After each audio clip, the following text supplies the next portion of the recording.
Hello friends, welcome back TV travel XP. నేను మీ ఆదిత్య. నేను ఇక్కడైతే అలిపిరి గేట్ దగ్గర అయితే ఉన్నాను. ఒకసారి నేను తిరుమల ఘాట్ రోడ్లో ఓలా S1 Pro గురించి వీడియో కూడా చేశాను. అది కొంచెం కెమెరా యాంగిల్ అది బాగాలేదు అండ్ నేను కూడా డ్రైవ్ చేయలేదు. సో ఇప్పుడు నేనే డ్రైవ్ చేస్తున్నాను. ఓలా S1 Pro మన దగ్గర ఉంది.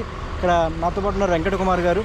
సో ఇవాళ నా వెహికల్ మళ్ళీ నాకు ఇస్తున్నారు అండ్ ఇది స్పోర్ట్స్ మోడ్ డ్రైవ్ చేస్తున్నాను. లాస్ట్ టైం నేను డ్రైవ్ చేసింది నార్మల్ మోడ్ అనమాట. సో మీ లాస్ట్ మీరు నార్మల్ మోడ్ కంప్లీట్గా నార్మల్ మోడ్లో పైకి వెళ్ళారండి. ఇక్కడ నేను ఛార్జింగ్ కూడా మీకు చూపిస్తాను. వీడియోని చివరిదాకా చూడండి, లైక్ చేయండి, కామెంట్ చేయండి. లాస్ట్ టైం మీరు ఇచ్చిన సపోర్ట్ అయితే లాస్ట్ వీడియోకి ఆల్మోస్ట్ ఒక 3 lakhs దాకా అయితే వీడియో వెళ్ళిందనమాట. సో ఇప్పుడు మీకు నేను ఛార్జింగ్ చూపిస్తాను. ఇక్కడ చూడండి 95% ఛార్జింగ్ అనేది మిగిలి ఉంది. 95% అంటే మేము ఇంటి దగ్గర స్టార్ట్ అయినప్పుడు 100% ఉంది. ఇక్కడికి ఒక 5% అయితే కంప్లీట్ అయిందనమాట. 95% మనం పైకి వెళ్దాము. అండ్ ఈసారి నేను రీజన్ కూడా చెక్ చేస్తాను. జనరల్గా బ్రేక్ వేస్తుంటే మనకి రీజన్ అవ్వట్లేదు.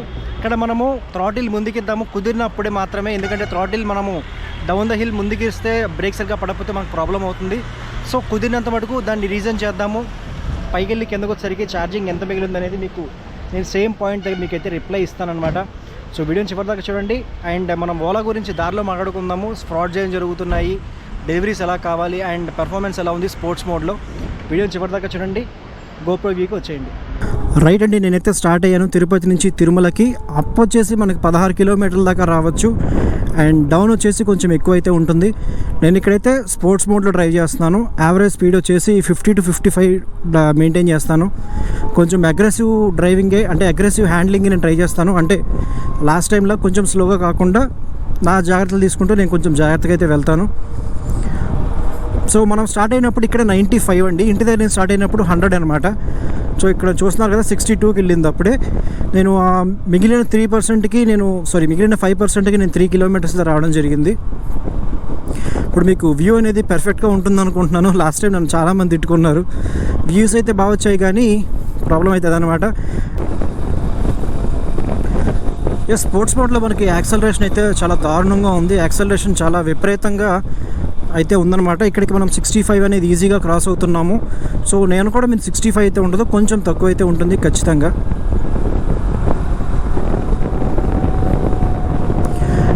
మనం దీంట్లో రీజన్ అనేది మనం ముందుకు ఇవ్వాలంటే ఇలా ఇస్తే వెహికల్ మనకి రీజన్ అవుతున్నట్టుగా ఇక్కడ మనకి గ్రీన్ కలర్ కనిపిస్తుంది కదా. సో నేనేమంటానంటే బ్రేక్ నొక్కితే రీజన్ అయితే అది మంచిది అనుకుంటాను. ఎందుకంటే మనము రీజన్ పైన నమ్మకం ఉంచుకొని మన ఘాట్ రోడ్లో బ్రేక్ లేకుండా ఉండలేం కదా. రీజన్ అవ్వాలని చెప్పి మనం బ్రేకులు లేకుండా వెళ్ళామనుకోండి ప్రాబ్లం అయితే అవుతుంది.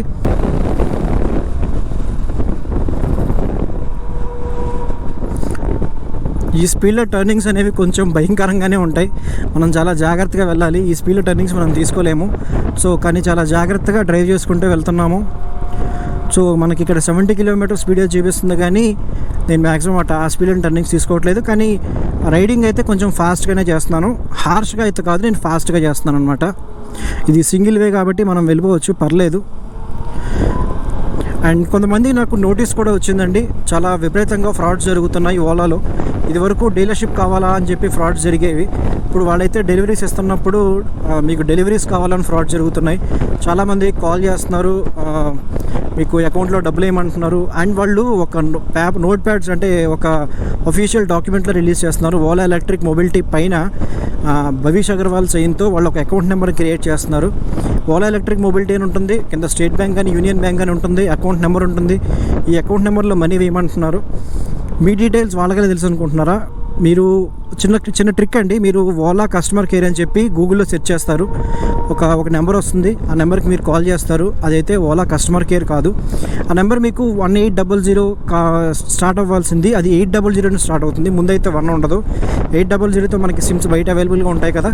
సో 1800కి వాళ్ళు రిసెంబ్లెన్స్గా వాళ్ళ మాట చేస్తున్నారు. మీరు ఆ నెంబర్కి కాల్ చేశారంటే వాళ్ళు ముందు మీ దగ్గర బుకింగ్ ఐడి తీసుకుంటారు అండ్ మీ ఫోన్ నెంబర్ తీసుకుంటారు అండ్ మీ పేరు తెలుసుకుంటారు. మీ బుకింగ్ ఐడి, మీ పేరు, మీ ఫోన్ నెంబర్ పైన కొన్ని డాక్యుమెంట్స్ క్రియేట్ చేస్తారు. ఆ డాక్యుమెంట్స్లో congratulations mister Aditya, your Ola is going to be ready, clear parking space, మీరు మనీ కట్టండి అని చెప్పి వాళ్ళ అకౌంట్ నెంబర్ ఇస్తున్నారు. ఆ అకౌంట్ నెంబర్కి మనకి తెలియకుండా అంటే మనం ఇప్పటిదాకా ఉన్నాం కదా, పేమెంట్ ఎక్కడ చేయాలో మనకు తెలియట్లేదు. సో పేమెంట్ ఎక్కడ చేయాలో తెలియకుండా వాళ్ళు ఒక నెంబర్ చెప్పేసరికి మనం గుడ్డిగా పేమెంట్ అయితే చేసేస్తున్నాము. 20,000 చేస్తున్నారు, 30,000 చేస్తున్నారు. అలా నాకు తెలిసిన వాళ్ళు 1,60,000 ఒకేసారి కట్టేసిన తర్వాత వాళ్ళ నుంచి ఎటువంటి రెస్పాన్స్ లేదు. డబ్బులు దెబ్బినోడు ఇంకెందుకు రెస్పాన్స్ ఇస్తాడు, ఫోన్ ఆఫ్ చేసుకున్నాడు. ఇలాగా ఒడిశాలో ఒక కస్టమర్ ఒక ఆయన ఉన్నారు. వాళ్ళకి తెలియకుండా వాళ్ళ వైఫ్ ఇలాగా ఒక సర్ప్రైజ్ ఇద్దాం అనుకున్నారంట ఆయన తెలియకుండా. సో సర్ప్రైజ్ ఎలా ఇచ్చారంటే 20,000 ముందు పేమెంట్ కట్టేశారంట. వాళ్ళ వైఫ్ ఒక సర్ప్రైజ్ ఇద్దాం అనుకున్నారంట. 20,000 ముందు పేమెంట్ కట్టేశారంట. కట్టేసిన తర్వాత ఆ నెంబర్ స్విచ్ ఆఫ్. తీరా టెన్షన్ పడి వాళ్ళ హస్బెండ్ గారికి చెప్తే హస్బెండ్ ఏం చేశారంటే ఇంకొక కస్టమర్ కేర్ నెంబర్ చూసి ఓలా అని చెప్పి మన కస్టమర్ కేర్ కొడితే ఇంకొక నెంబర్ వచ్చింది. వాళ్ళు ఇంకో నెంబర్ కాల్ చేస్తే వీడేమన్నాడు, సార్ మీరు డబ్బులు వేసిన వాళ్ళు ఫ్రాడ్, మీరు మళ్ళీ మాకు ఒక 31,500 చేయండి, మీకు మేము వెహికల్ పంపించేస్తామని చెప్పి అన్నారంట. తీరా ఆయనకి విషయం మొత్తం అర్థమయ్యి చూసేసరికి ఆయన నాకు కాల్ చేస్తే, సార్ ఇది ఒక ఫ్రాడ్ అండి, నేను మీతో ఒక ఇంటర్వ్యూ కూడా తీసుకుంటాను, ఖచ్చితంగా దీని గురించి మనము అవేర్నెస్ ఇవ్వాలని చెప్పాము మనము.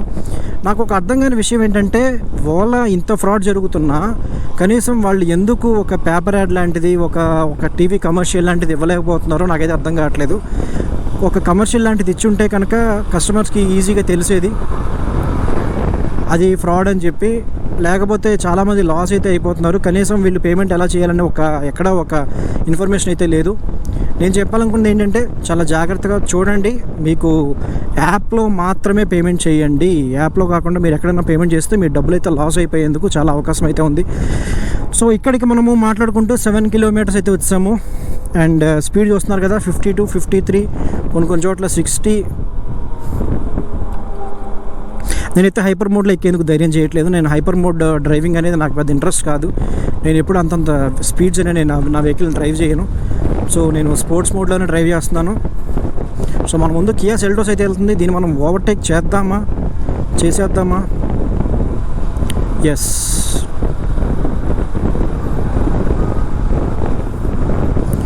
ఓవర్టేక్ చేసాము కియా సెల్టోస్ని.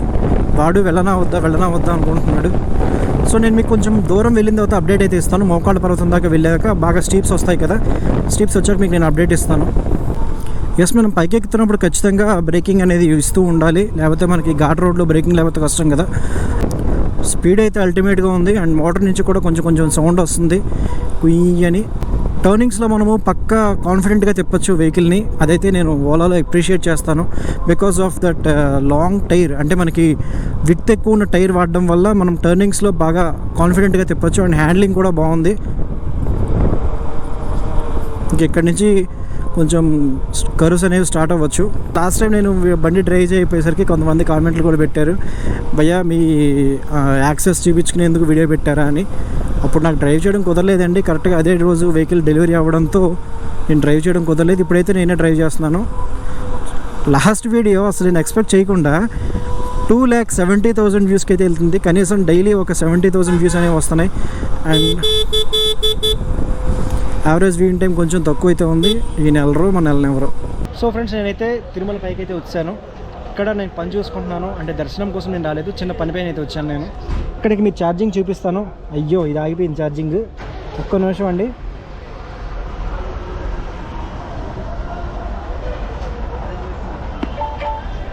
సో ఇక్కడ మనం వచ్చేసాం కదా, ఛార్జింగ్ చూసేసరికి 64% మిగిలి ఉందండి. మనం మార్నింగ్ స్టార్ట్ అవుతున్నప్పుడు 99 అంటే 100 లెక్కేసుకోవచ్చు. 36% అయితే కన్జ్యూమ్ అయిందనమాట. మనం వచ్చింది స్పోర్ట్స్ మోడ్లో వచ్చాను. అండ్ నా స్పీడ్ కూడా 60 to 65 కిలోమీటర్స్ మెయింటైన్ చేశాను. ఇక్కడ ప్రాబ్లం లేదు, బాగానే ఎక్కేసింది. అండ్ నేను చెప్పేది ఏంటంటే కొంచెం ఓవర్ హీటింగ్ అవుతుంది అనిపిస్తుంది. నేనేమంటానంటే నార్మల్ మోడ్లో డ్రైవ్ చేయండి వెహికల్ని, అంత హెవీగా డ్రైవ్ చేయకండి. కొంచెం ఓవర్ హీటింగ్ అయిపోయిన ఛాన్స్ ఉంది. ఒక 20 కిలోమీటర్స్ అయ్యాక ఒక 5 మినిట్స్ బ్రేక్ అయితే ఇవ్వండి అనమాట. సో ఇక్కడి నుంచి మనం మళ్ళీ వెనక్కి వెళ్ళిపోతాము. దారిలో మనం మాట్లాడుకుందాం.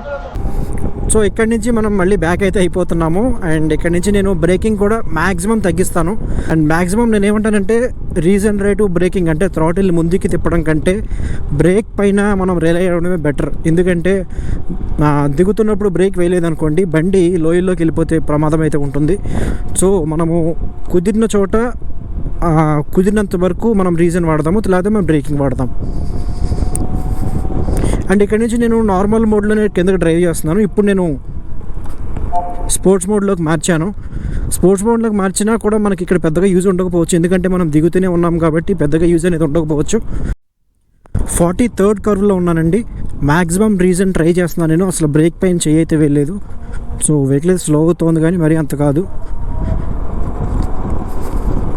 ఇక్కడికి 8 కిలోమీటర్స్ అయితే వచ్చాను. ఇంకొక 11 కిలోమీటర్స్ దాకా ఉన్నట్టుంది. చూడండి, ఇలాంటి చోట్ల ఖచ్చితంగా బ్రేక్ వాడాలి. కానీ నాకు ఎందుకో రీజన్ కాన్సెప్ట్ ముందుకి డ్రైవ్ చేయడం, ముందుకు మనం థ్రాటిల్ ఇవ్వడం కంటే బ్రేక్ నొక్కితే రీజన్ అయ్యేలా ఉంటే బాగుండేది అనిపించింది. సేమ్ మనకి ఎలాగైతే టాటా నెక్సాన్లో ఉంటుందో అలాగా. కానీ ఒక కార్కి సంబంధించిన ఫీచర్ మనం బైక్లో ఎక్స్పెక్ట్ చేయలేమనుకోండి. చూస్తున్నారు కదా, మ్యాక్సిమం ఇంకొక ఇది 42nd కర్వ్. 42nd కర్వ్లో నేను అసలు బ్రేక్ వాడలేదు. Only reason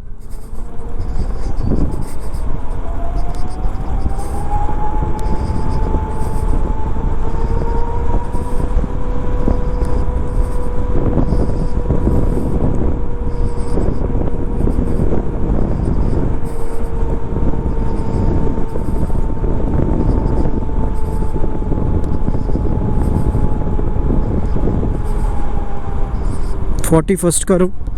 only reason break అయితే వాడలేదు. ఎస్, ఇక్కడ వాడాలి. చూద్దాం 40th కర్వ్లో కూడా మనం రీజన్ వాడచ్చేమో. ఎస్, పర్లేదు.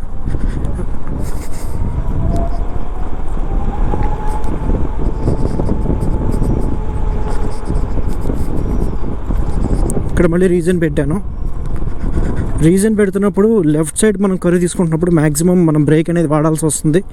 కానీ రైట్ సైడ్ అక్కర్లేదు, ఎందుకంటే ఇక్కడ మనం ఆల్రెడీ ఫస్ట్ టైం స్లో అయిపోయి ఉంటాం కాబట్టి ఇక్కడ మనం పెద్దగా మనం బ్రేక్ నొక్కాల్సిన పని ఉండదు. చూడండి, అసలు నేను బ్రేక్ వాడలేదు. ఎస్, నేను రీజన్ వాడుతున్నాను దానికి పర్ఫెక్ట్ ప్రూఫ్ అనమాట. మళ్ళీ మీరు రీజన్ చేయలేదని చెప్పి కామెంట్ చేయకండి. మనం స్టార్ట్ అవుతున్నప్పుడు ఎంత ఉంది? 64% ఉంది. కిందకి వెళ్ళేసరికి నాకు తెలిసి ఒక 61 ఉంటుంది అనుకుంటున్నాను. చూద్దాం. నేనైతే 3వ మలుపులో ఉన్నానండి. మనకి దూరంగా తిరుపతి అయితే కనిపిస్తుంది. సో ఆల్మోస్ట్ వచ్చేసినట్టే. మీకు అది కనిపిస్తుంది కదా, తిరుపతి. నాకు ఈ లొకేషన్ చాలా ఇష్టం, నేను లాస్ట్ వీడియోలో కూడా చెప్పాను. సో ఇక్కడికి నేను చూసింది ఏంటంటే ఛార్జింగ్ పెద్దగా డిఫరెన్స్ నాకేం కనిపించలేదు. రీజన్ వాడుతూనే వచ్చాను మ్యాక్సిమం. ఇక్కడికి 59% ఛార్జింగ్ అయితే కంప్లీట్ అయ్యిందనమాట. నేను స్టార్ట్ అవ్వడం 100లో స్టార్ట్ అయ్యాను. అలిపిరి గేట్ దగ్గర 95 అయితే వచ్చాను. అండ్ 95 నుంచి పైకి వచ్చేసరికి ఒక 64 కంప్లీట్ అయ్యింది.